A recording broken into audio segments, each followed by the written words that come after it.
because we have been talking about the virtues of fist versus palm. I will say that in my early days of working security, I used a lot of fist on head. I punched a lot of people. It was very natural for me. In almost every case, I damaged skin.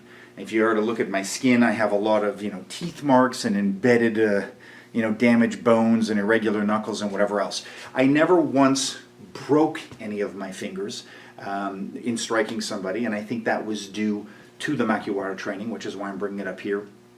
But nevertheless, as calloused as I was, as conditioned as my skin was, when you do impact teeth, when you hit sharp things, when you hit jewelry, your skin does get cut and you are exchanging fluid, and there is a recovery time, when you have big scabs and deep wounds on the knuckles. And so because of that, I gradually migrated to a dominance of empty hands. That being said, whether it's fist or palm, one of the things I learned was that Makiwara was really important because it taught me surfacing. It taught how to hit with a confident, reliable surface.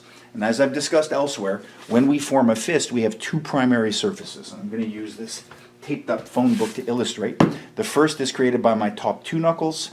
The second is created by my bottom three. And you can see you can rock back and forth from one to the other. The minute you ask somebody to do a fist push-up and to apply weight onto their body, they will automatically default to one. In very rare cases, they might have an asymmetry. One is two knuckle and one is three. You could theoretically train yourself because of an injury or a limitation to punch two knuckle on one hand and three on the other.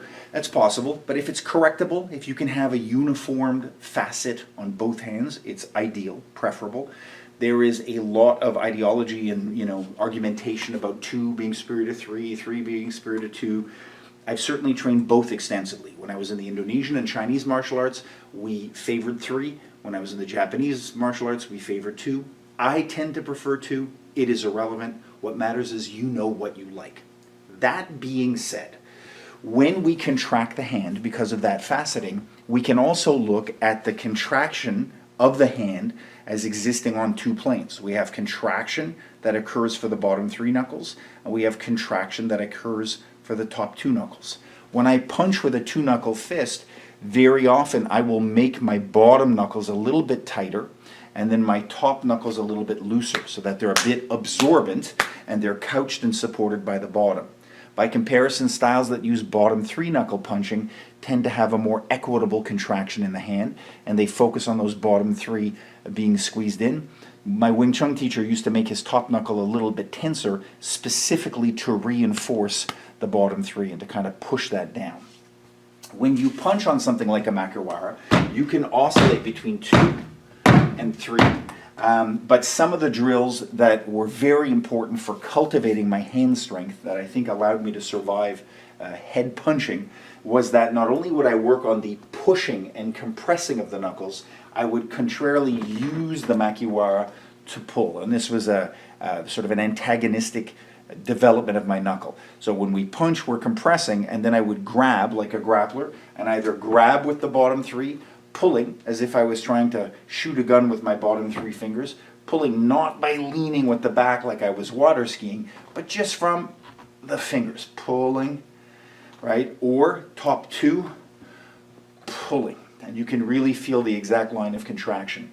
Not only did it balance out the contraction, the antagonistic muscles, but it allowed me to really feel the line of contraction involved in that knuckle path, if you will. It was a great way to stretch the knuckles, to promote circulation. It was a more balanced approach to cultivating and conditioning my hand. I think it was good for healing the hand as well and getting circulation going, but it brought a lot of awareness and overall strength to the hand. A lot of people are very good at punching but not as good at grappling, or vice versa. This was great. It cultivated the grappling and striking skill at the same time, and it ultimately made my fist more certain. Another thing that was very important, one of my first teachers used to have his two Makiwaras. He had two of them angled off like that with a gap. And the reason for the gap is sometimes you would hit one and it would kind of stretch and be out of place, and one would be more repressed over time, and so the other one wouldn't collide. But more than that, there was kind of a 45-degree facet of space. And the reason for that is he always taught the majority of the time you should seek to avoid centerline punching. And I know that's controversial because some styles like Wing Chun focus all on the center line. But his argument was that your primary goal was to avoid impact with the center line because it's just too easy to hit the point of the chin or the teeth or the forehead, all of which could be destructive to you. And they were harder knockouts to acquire. It's not impossible, but if I drill with equal power right into the face, sometimes the head will just retract and my brain barely moves, right? I barely have any concussive force.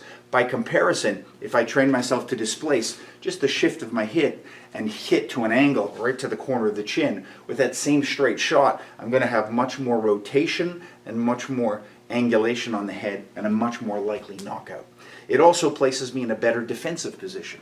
We know that one of our first goals is to bring up our fence. Our second is to angle our body and to blade it away. And our third is to zone off, usually away from the power hand, and in some cases towards the power hand, either going all the way in or all the way out.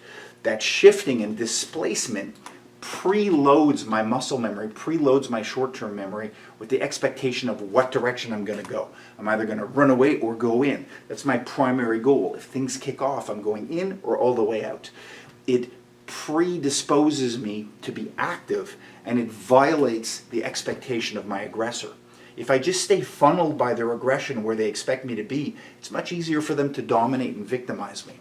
So when I would work on something like a Makiwara, I would kind of imagine the nose was here, and that there was two facets to the face, and that narrow, flat center line where the nose exists and the teeth exist, and the square of the chin, if you will, I'm trying to avoid impact with. I'm never thinking of delivering the shot as if I'm delivering it right to the center line.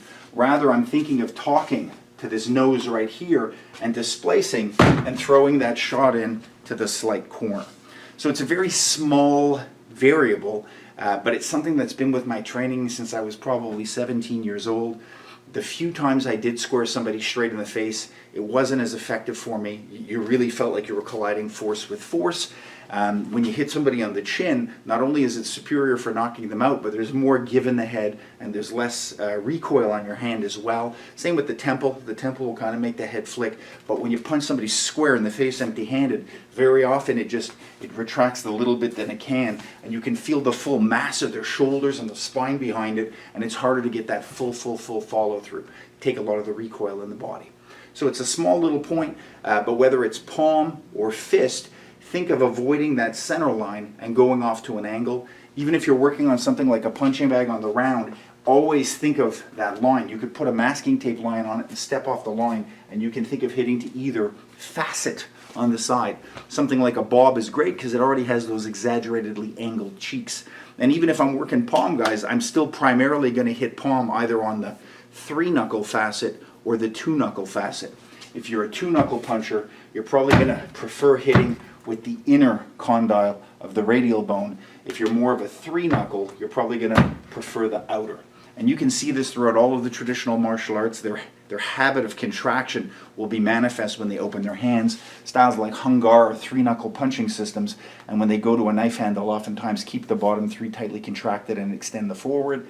Something like a Keji Kempo or Kempo system might have that kind of 2-finger elongation, and again, when they punch, they tend to prioritize the top 2 knuckles first. So you'll start to see even open-handed techniques have this knuckle faceting inherent in how they contract.